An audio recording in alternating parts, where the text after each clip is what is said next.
இமாம் நவவி ரஹ்மத்துல்லாஹி அலைஹி சொல்லுகிறார்கள், அவர்களுடைய செய்தி ஒண்ணு எல்லா கிதாபிலும் பதிவாக இருக்கிறது.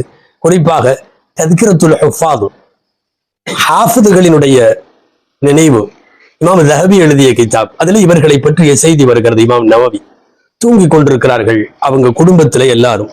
இமாம் நவவிக்கு அப்போது வயசு 7 வயசாக இமாம் நவவி இருக்கிற போது, அது ஒரு ரமதானுடைய 27வது இரவு. ரமதானுடைய 27வது இரவுல பக்கத்திலே, தந்தைக்கு பக்கத்திலே படுத்திருந்தவர்கள் எழுந்து உட்கார்ந்து விட்டார்கள். வீடு முழுக்க வெளிச்சம், வீடு முழுக்க வெளிச்சம். இன்னைக்கெல்லாம் போல விளக்குகள் இல்லையே, ஏதாவது திருவிளக்கோ லாந்தர் விளக்கோ ஏதாவது இருக்கும், அதை ஆஃப் பண்ணிட்டு எல்லாரும் தூங்கிடுவாங்க, இருட்டாகத்தானே இருக்கும். திடீரென்று நல்ல பவர் உள்ள வெளிச்சம் வீடு முழுக்க. தகப்பனாரை எழுப்புகிறார்கள். தகப்பனார் எழுப்ப சொல்லிவிட்டு தான் படுத்திருந்தார். ரமதானுடைய அவர்களெல்லாம் பகலெல்லாம் உழைத்தவர்கள் இரவு தூங்கிட்டு நடுநிசையில எழுந்து அல்லாஹுவை தொழுகக்கூடிய கியாமுல் லைலிலே ஈடுபடுவார்கள். எனவே எழுப்ப சொல்லிவிட்டு படுத்திருக்கிற தந்தையை எழுப்பிவிட்டு கேட்கிறார்கள், வீடு முழுக்க இப்படி வெளிச்சமா இருக்குதே, இது என்ன வெளிச்சம்னு தந்தையிட்ட கேட்கிறாங்க.